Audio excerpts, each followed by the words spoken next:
Welcome to season 11 of the Social Work Rants podcast, providing an inside look of the social work and mental health profession, continuing to discuss social work entrepreneurship, social work being political, and the day-to-day aspects of the social work profession. Hope you enjoy. So, wherever y'all want to be, but we can't talk enough about mental health and its impact on not just men and boys and not just young people, but everybody. Because in my opinion, and I'm sure these experts up here would agree, mental health is one of the most important aspects of life because it impacts everything. And I'm not sure that everybody believes it. So hopefully we can have an interactive conversation. We have some of the brightest minds in our state, and they represent outside of us. They've got a couple Philly cats in there too. So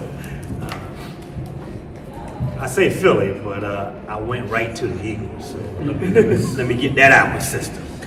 How about the Cowboys? But I'm gonna save that. So not a day for football, but we're gonna get a lot more serious today. First, let's jump this panel off. My name is Dr. J, and I'd like the fellows to give a just short introduction of their name and who they represent in terms of their affiliation, their company, or their business, however they want to be represented. Guess I'll go first.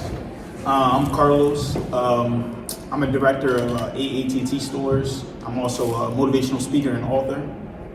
Yes. Oh, and graduated of DSU too. DSU, that's awesome. That's awesome. Show the man some love.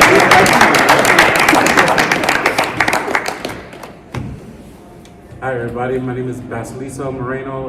Everybody calls me Bass. I'm a certified financial social worker, providing financial education and counseling for people of color in the sandwich generation, two-time published author, social work podcaster, originally from New York, go Giants. So it's a little bit about me. Yeah, thank you. Let's get back, man. Always a pleasure to have finances in the conversation of mental health, because they don't always mix naturally, so glad to have you in the building. Greetings everyone, Zach Ryan. I'm the executive director of SL24 Unlock the Light Foundation. We run Sean's House and Sean's Rooms. Sean's House is 24/7, 365 peer support, and we're trying to grow throughout the state. Educator, lifelong learner. Yes, sir. Good. Take us home. Yes, bringing it home. Hello, everybody. I am Coach C, Mike Coleman. I am a fitness trainer at Fourth Quarter Fitness right here on my shirt. Opening my first brick and mortar soon. Black businesses, getting it off. And my foundational principle is faith, fitness, and purpose. And that's what I've always pursued and want others to always attain. Yes, sir. I love that. Might could repeat that thing tomorrow morning. Yeah. Yeah. So let's jump right into this mental health conversation. And first, let's kind of make sure we're all on the same page in terms of what is the importance of mental health from your perspective in life, period. Of course, for men, but for everybody, really. Anybody want to take that first? Go ahead, you got it. Yeah, so I think for me, I mean, it kind of has a pretty wide scope. In an educational career and in my personal life, I had students and family members who unfortunately died by suicide. And I think a lot of times we watched their struggle and didn't understand it fully. And my dad was a psych nurse. So like he was dealing with people in like psychiatric state hospitals, really acute issues, and to know like how he talked about it, how we talked about things at the dinner table, it's like a very different thing. Those acute issues to what we see every day. It's affecting so many people. It's kind of like a drip drop issue. Like it grows and grows and grows, but it starts so small. So for me, it's a day-to-day thing. It has been, unfortunately, life and death. but it's very much a quality of life issue. And I think like connecting with young people over a 14-year education career, knowing that like so many of them are athletes and like their physical health is top notch, and their school and their educational like their goals are like so high, but like the mental health can be the number one stumbling block.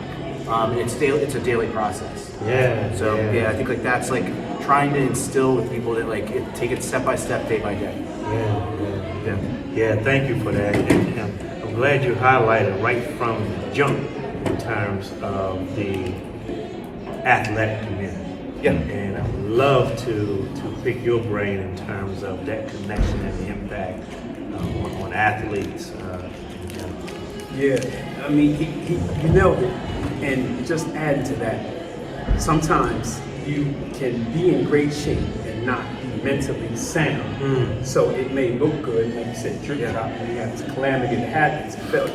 And on the other side of that, which I strongly encourage, because this is something that wasn't taught to me growing up, was you have the mental aspect, and you know what to say, you know how to talk to people, you know all these things, and then you don't have the physical side, and then that pulls on the opposite end, and then as life continues and you get that mental stumbling block and you don't have your physical health, that calamity happens even quicker. And I've seen, I'm 45, since 40, I've lost 3 friends that I grew up with and know intimately, and it was all related to physical health. So it's major, and it's something that not only needs to be addressed, but supported. Right. Yeah, thank you for that. I turned 40. You're making me feel bad. Like, look at this guy. Exactly. Eating that steak. So you mentioned suicide, and suicide, CDC, this is research. CDC indicates that for the first time, the population that has had the most rapid growth in suicide have been Black males. So there is certainly a conversation of mental health and men and suicide that's a little different nowadays. But can either of you talk more about the impact of mental health on men and boys? I know for me, so I had a friend of mine who completed suicide around 2014, 2015. Shot himself in the head in his car. And literally I had a conversation 2 days before he passed away. And I was like on my way to work, called me, I was on the bus on the way to work. I barely heard what he was saying, and I wish I wasn't on the bus so I could fully understand what he was trying to say. Well, all the words what he was trying to say. We found out, his mama of his little baby boy was cheating on him, and that drove him over the edge. And this is the same gentleman who was on drugs before and like in recovery and for years, and he was doing great.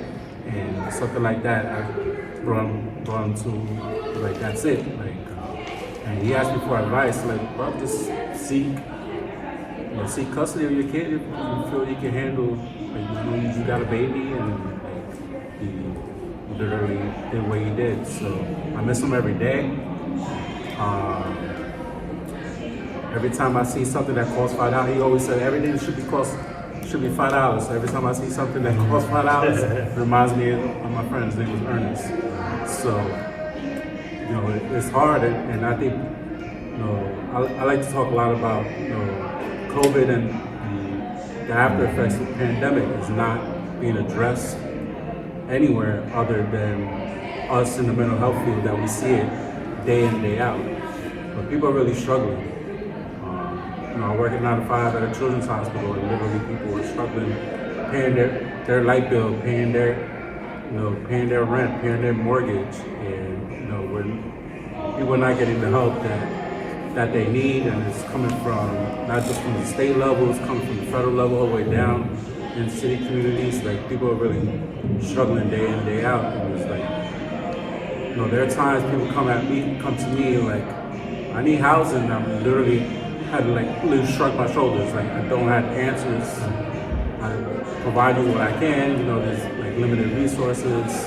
I work at multiple states, and a lot of states are dealing with the same issues, transportation issues. The mental health is serious all over the place. So it's a real struggle. Yeah. Sorry to hear about your friend. Thank you.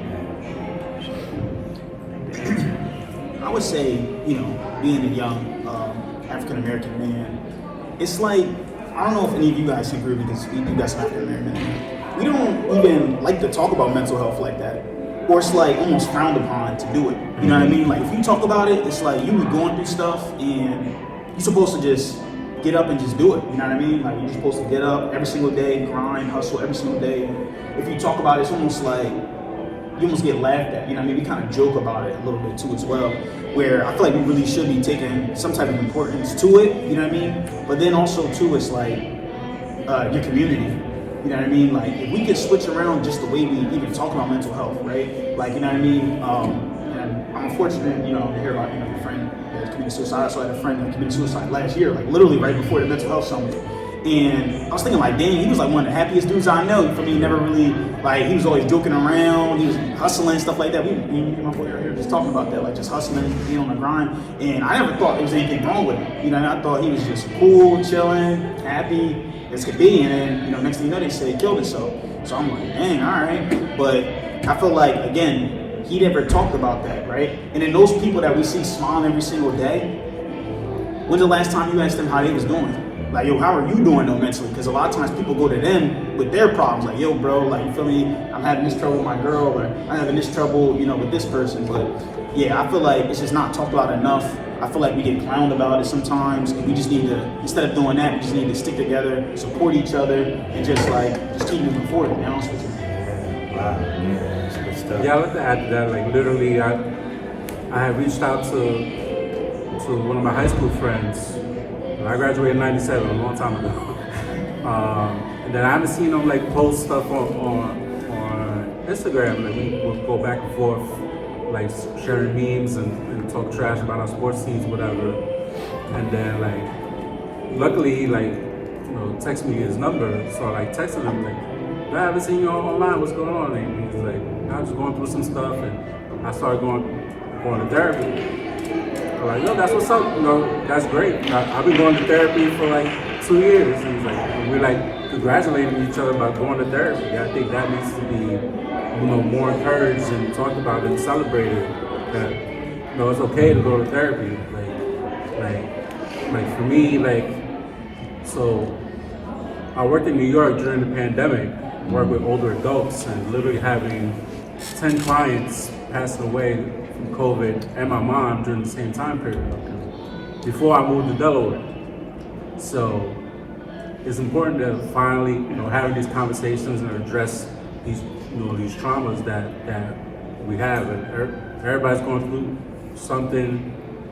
It might be something, even the smallest thing could set you up. So it's important to address, talk to somebody. There's many great Black and brown therapists, not only this state, but thanks to there's an interstate compact that's in the works, so you don't even have to see a therapist here in the state. You can go to a neighboring state and talk to somebody. So there's resources out there. I'm glad you mentioned trauma. We're gonna get to trauma in a minute, but let's take a short commercial audience question or comment, because I want to mix it up, not wait till the end. Is there a question or a comment or something that resonated? I see my guys in the building that resonated with anyone so far. We're going to continue the conversation, but I want to do an audience check, my man.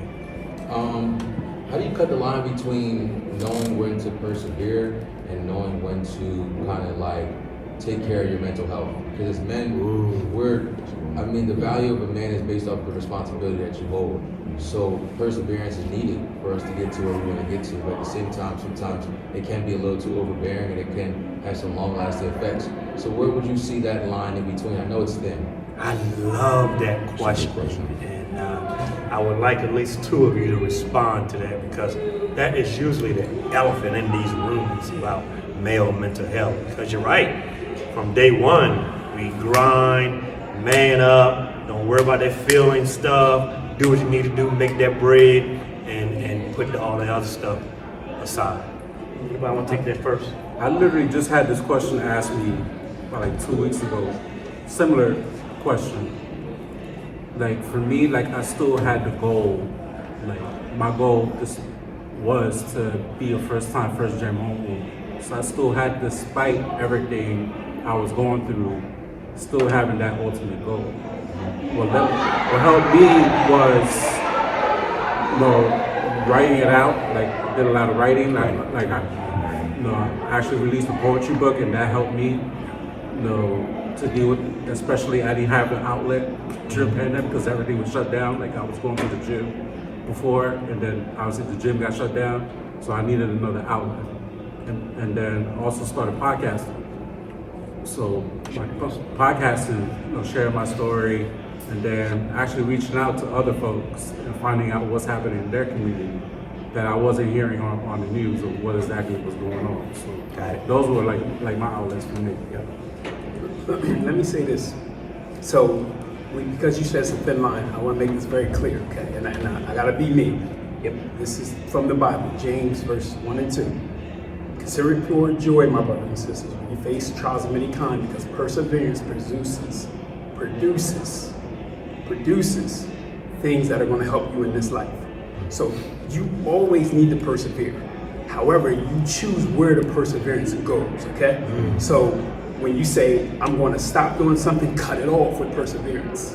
When you want to move towards something, stick to it with perseverance. When you want to go do something different, hard conversation, even if it's isolation, I'd love you to touch on that, but then cut everything off with perseverance. And then you do what you know what you need to do. So we can't lose perseverance. So it's not a cutoff.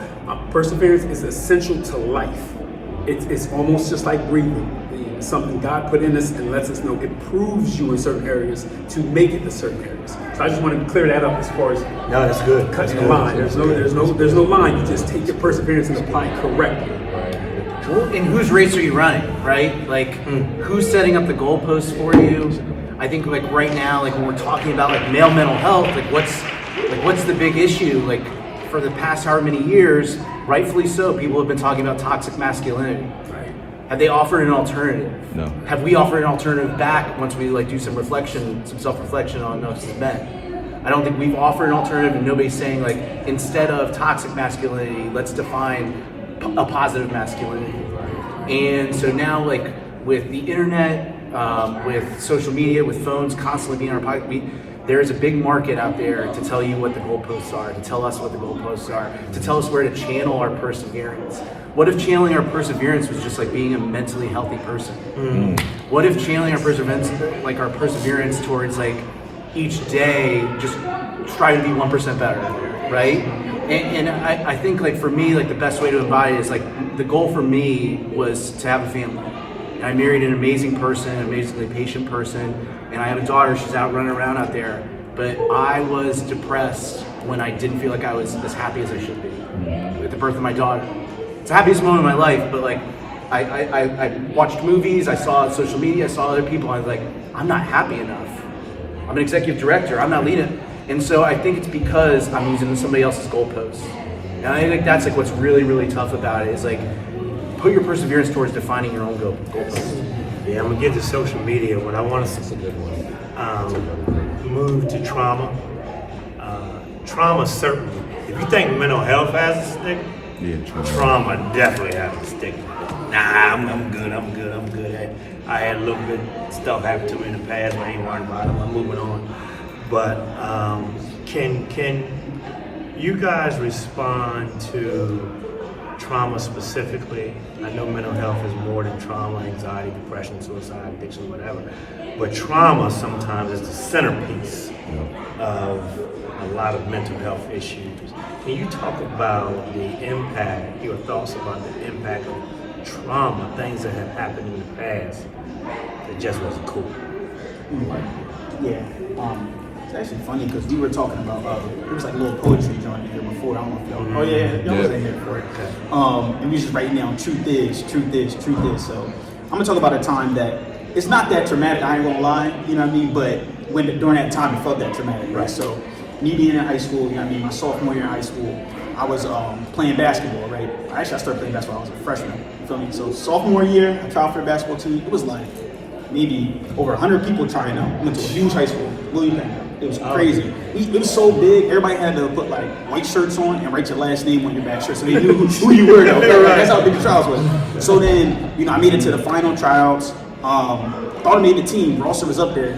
The coach comes to me like, yeah, I'm just letting you know that's not the final roster. I'm like, what you mean by that? I'm like, what you talking about? After that, the next practice came, I wasn't on the list. I'm like, dang, bro, like, what's going on? He's like, yo, any other school you would have made it, but not this school, right? So I was like, dang, all right. So I could have gave up, you know what I mean? That was just, it is what it is. I thought about transfer. I'm like, yeah, I'm about to go there. I'm going to give y'all 50, you feel me? But then after that, you know, I went to the went back home, went to the gym. They're like, yo, you're supposed to be in practice. My mentor was like, you're supposed to be in practice. Now I'm not in practice, but I didn't make the team. He just started like cheering. I'm like, are you good? Like, and he was just like, nah, like, you got to celebrate this, right? You got to take this pain, like, remember this feeling right here. This feeling that you got right now, and then put it into power. So that's what I was saying, like the truth is, like when I was writing down the truth is, I put the truth is, I love doing it. I love taking all the things that I've been through, you know, the times that I had to sleep in mom's car, times going to motel room. I love feeling that in the power, because then it makes me think like, you know what, I'm never gonna be like that again. Or I'm never gonna be back in that time. You know, I was a kid, but still it's like, I'm never gonna be going through those things again. So I like to feel that energy. That's my truth. Like I love doing it. So it's like, I still don't know, I'm not gonna say that might be the right way to do it, but that's what I love doing. I love fueling my trauma and then seeing it as like, you know what? That's because God meant for that to happen. You know what I mean? I don't know if we're about to talk about God in here, but I'm gonna do it though. You feel me? I'm gonna do it in here. But yeah, so when I kept God first and just was like, you know what? That's supposed to happen. Everything happens for a reason.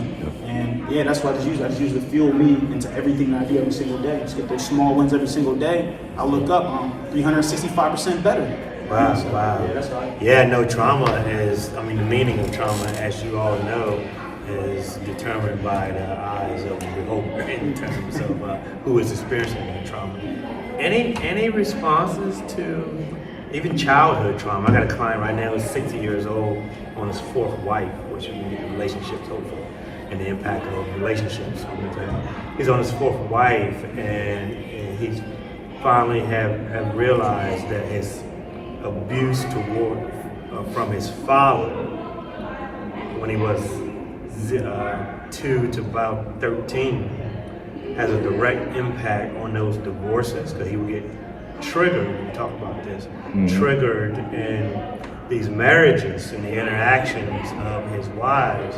He would get triggered, he wouldn't respond to his wife, he was really responding to his dad.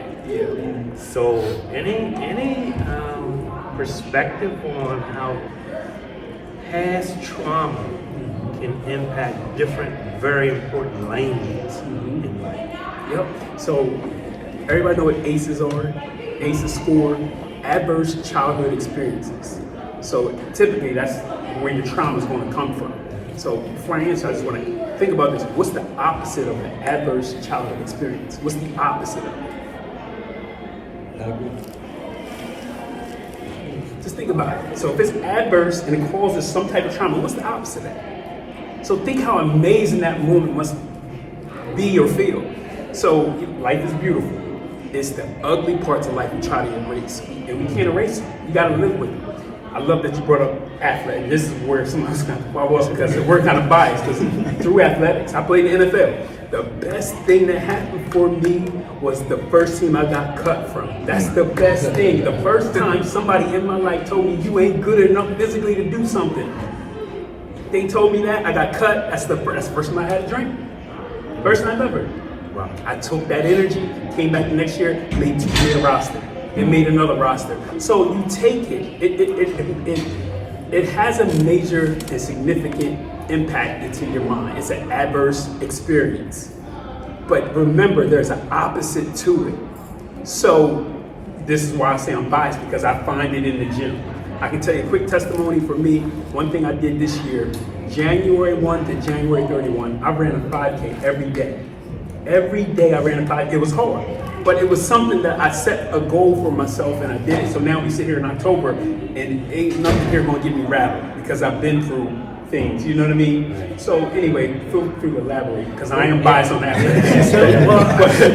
but it does make a big impact. Good stuff. I think, like for me, the best example personally is I'm adopted, and I was adopted like my parents were teenagers, and so it was something like I was very young, an infant when this was like kind of arranged, I guess, and I learned like at Sean's house in SL24 like some of the data, and it's adoptees are 3 times more likely to attempt suicide than their peers. And like when we combo that with like the idea that the average gap between somebody experiencing a mental health symptom and getting help is 11 years, like I think like those statistics tell me that like there's a lot wrapped up in childhood trauma, and we can let things go and symptoms can pile up. And I think adoptees, if you don't know like your birth parents, or you have a trauma of maybe being taken away from birth parents, or all those questions that come with your identity, like that gets wrapped up and then it can snowball if it's not addressed. And so I just think like for me it manifests like fight or flight. Like there's moments where I fight, but like a lot of times it's flight for me. If like there's a conflict, like my first instinct I have to fight through is flight. I think it's because I don't want to disappoint somebody. And I think if like somebody really like peeled the layers of that onion, is it like am I disappointing somebody that I've never met? And like and like am I afraid of a disappointment that was like really really early on in my life? Did it start with like not knowing those people? And I think and I think so many people have that. When we talk about ACEs, that do you have a family member that's incarcerated? Look at the opioid epidemic. How many people are feeling like somebody's choosing a substance over them? Like I mean, there's so many things that people are dealing with, and at a young age. Yeah. Wow. Now, Baz, I want you to stay with the trauma conversation, but I'm thrilled that you are on this stage from a financial lens. Can you share your thoughts or perspective in terms of how trauma can literally impact a financial wellness trajectory, whatever the words are, with a human being?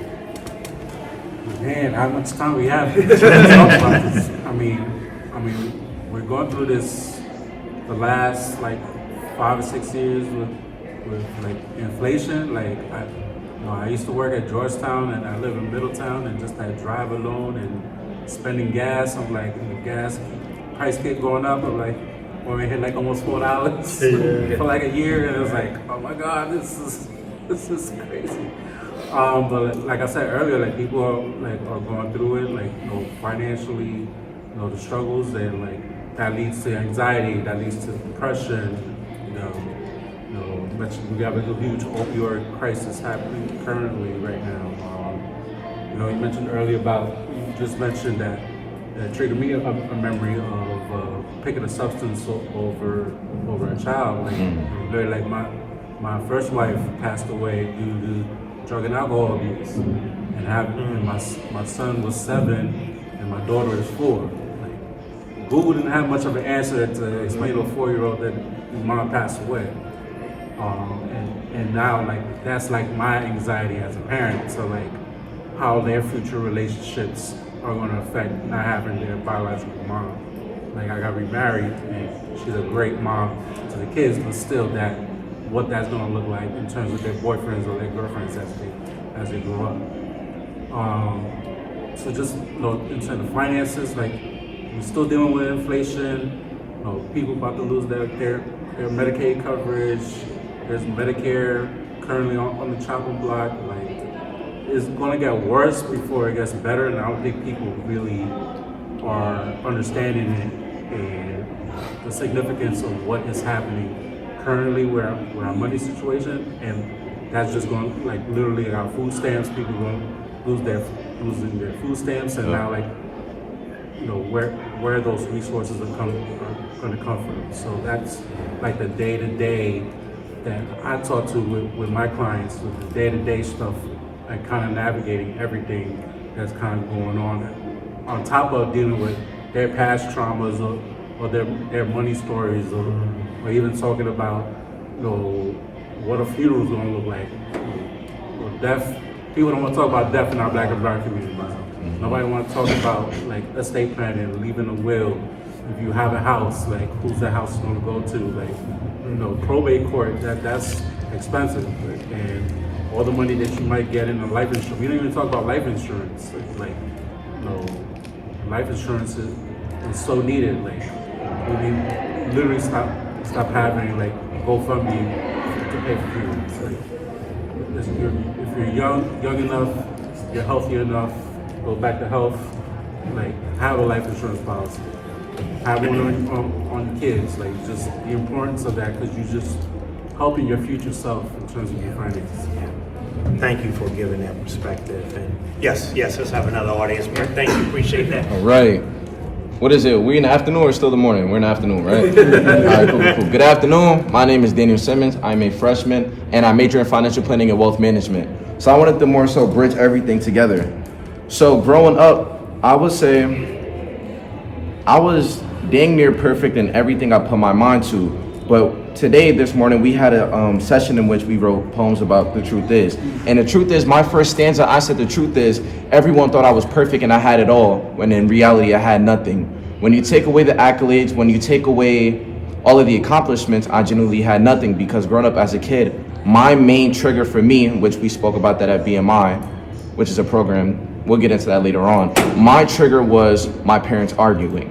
It was not necessarily the physical fightings, but the mental fights. And for me, it was so hard to talk about it, because as a Black child, we were always told to stay in a child's place. We were always told to not let your emotions get the best of you, just to shut them down, shut up, and just work and perform. We were basically treated like soldiers. And I do understand that in society, we always had more so. We never had the upper hand in society. We always had to work twice as hard as other people in the corporate world or just in life. So for me, I'm more so relied on my accomplishments and the praise to carry me throughout my life. So then when we talk about COVID and how everybody we were isolated from each other. And since I was so extroverted and I relied on that, when you take that away, I truly had nothing. So I had to self-reflect, do the shadow work, and it took me a very long time. Even when I tried to open up, even though we try to get stuff like therapy, when that gets shut down, you're really alone. And it's like, okay, what can I do to more so better myself and get myself out of this slump? So that's when we go to the physical. And COVID, I wanted to say I was like 5'9", but 120 pounds crazy. So in COVID, I honestly learned that I can't be more so mad and stuck on the things I cannot control. You cannot control COVID, you cannot control isolationism, but you can control you working out. And that's when the gym is so amazing. If you don't work out, I honestly think you should, because when you physically put yourself in a situation where, you know what I mean, you're putting in everything, you're giving your all. What I love about the gym is that you get exactly what you put in, you get exactly that. Everything else comes back out. So bettering myself physically, mentally, spiritually, getting closer to God, all those other things more so lifted me as a person.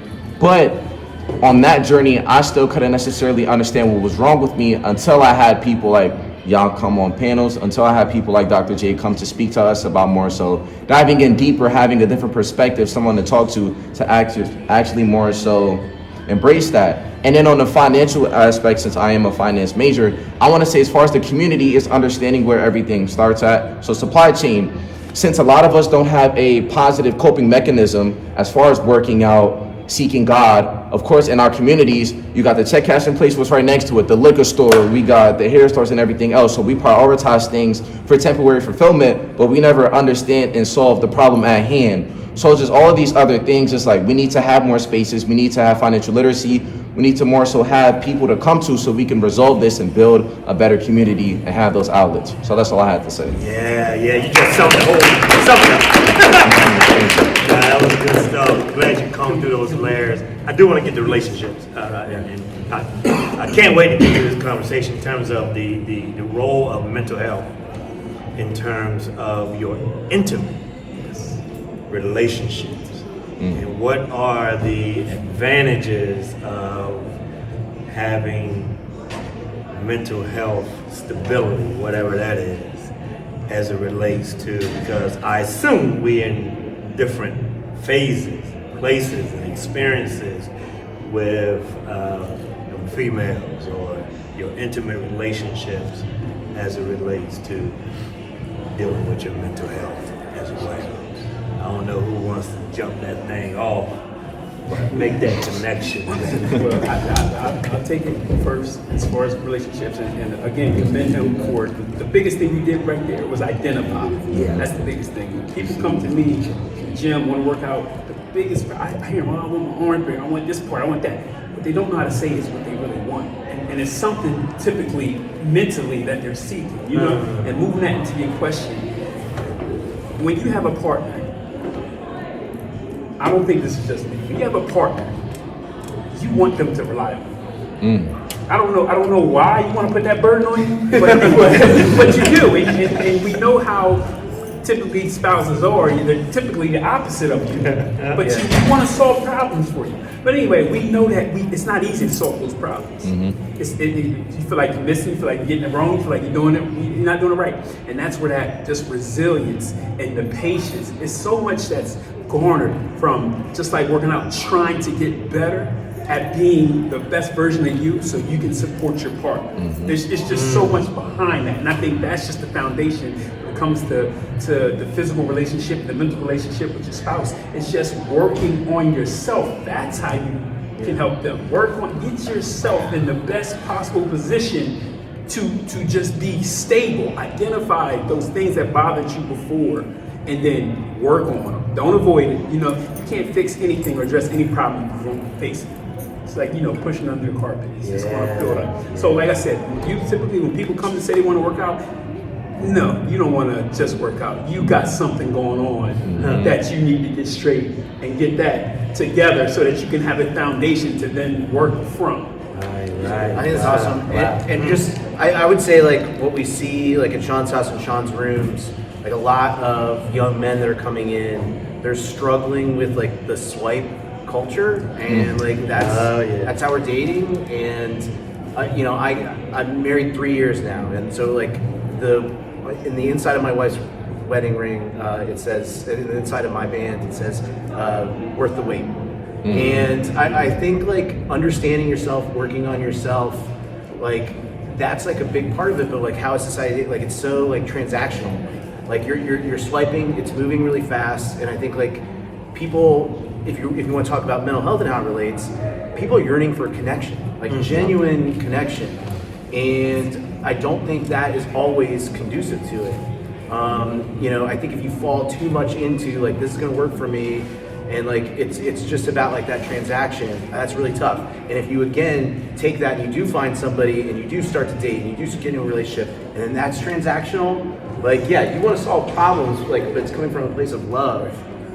It can't be coming from like all right, like you did this for me, now I gotta do this for you, or like I owe you one, like that won't work. And I think like that's like what we're seeing a lot of, and people are getting really frustrated. And again, it comes down to identity. Like what's my worth come down to if nobody's swiping? Right. So Swipe culture. Like that.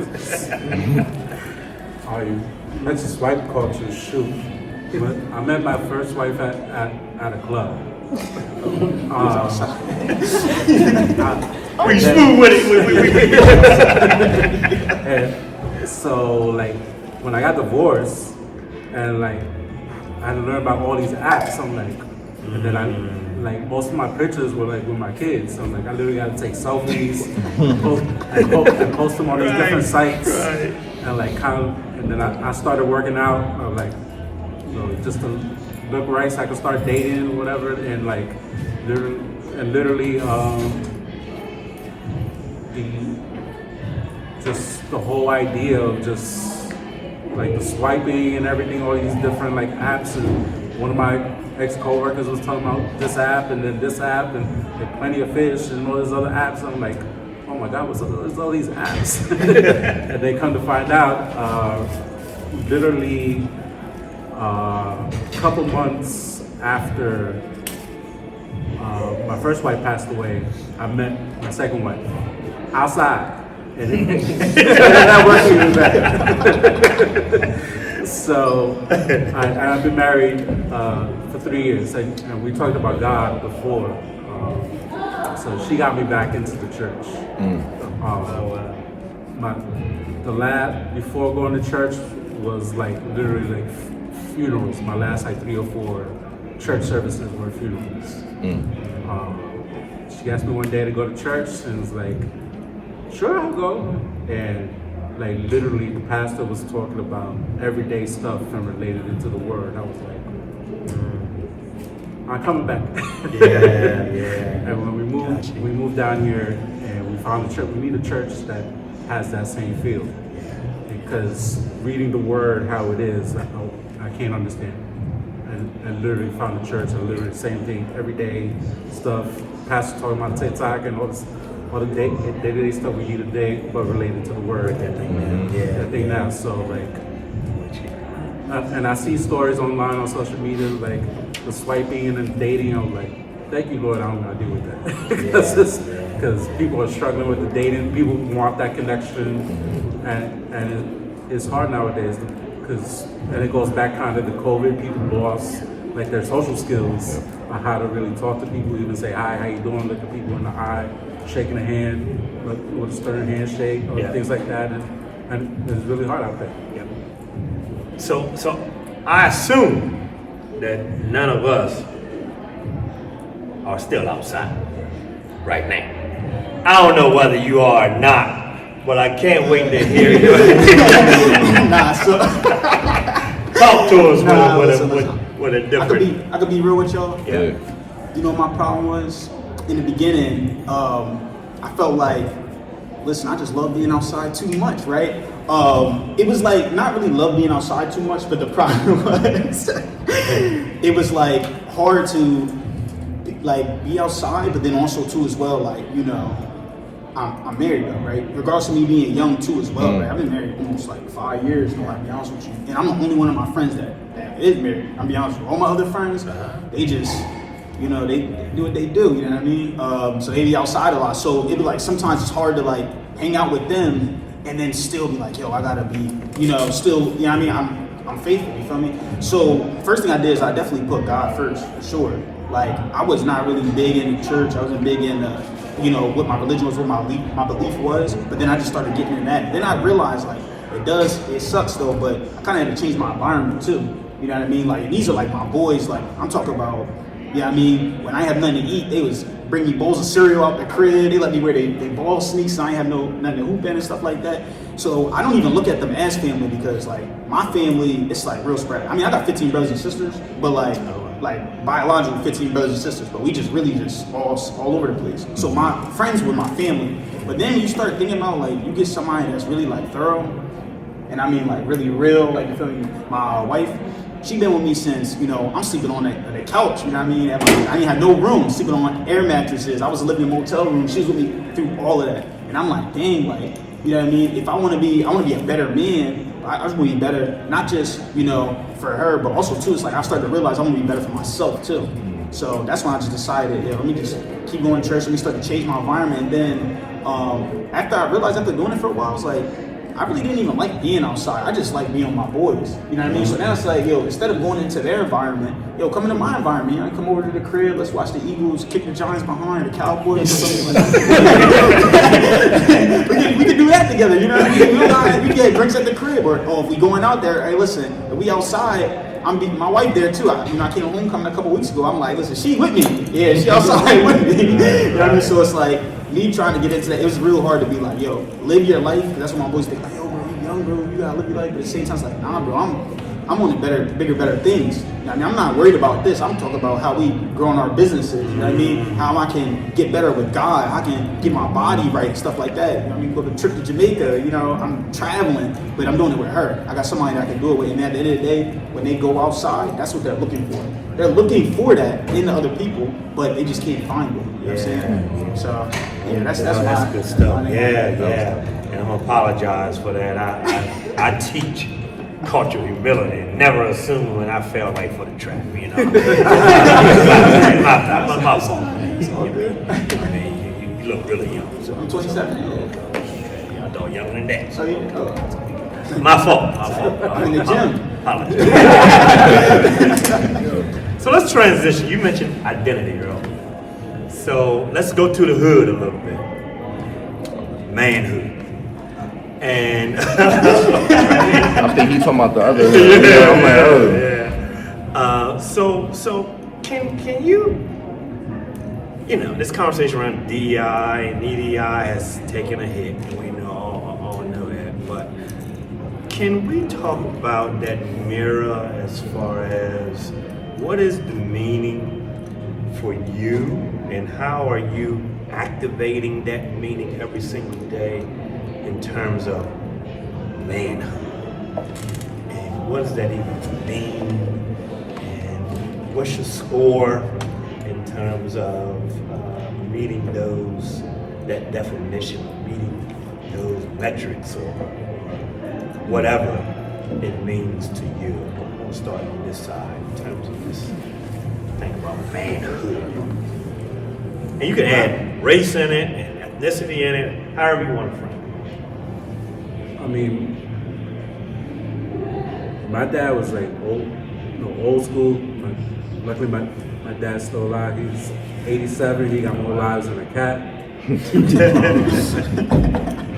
Like to the point, like I'm gonna have to call CDC. I need to test his body because he's doing miracle, doing something. He might outlive me. Who knows? He's trucking along, but so growing up, there was like a lot of mistakes he did that I try not to replicate when it comes to my relationships. And then when I had my kids, some still, just out of nature or whatever, still do those same mistakes. But using my social work skills and try to put what I learned in practice, and having a good partner with me to help, elevate myself. Each person does it their own thing. So whatever works for you It might not work for your homeboy or work for your family members. You just kind of focus on you. If you feel good about yourself, you're in the right path. Awesome. I know we got to wrap up, but let's give at least 30 seconds each one, because I don't want to skip this question around the sense of being a man. Who wants to take that? Yeah, I actually was going to quote a theologian. His name is Richard Rohr, and he said there was 5 truths. All young men used to have these rituals. When you go from civilization to civilization, it's pretty much universal that these truths would be touched on in the rituals that cultures had. And it was, you're not that important. Your life is not about you. You're not in control. Life is hard, and you're going to die. And when people understood those truths in manhood, and we've kind of lost that, they understood where they fit.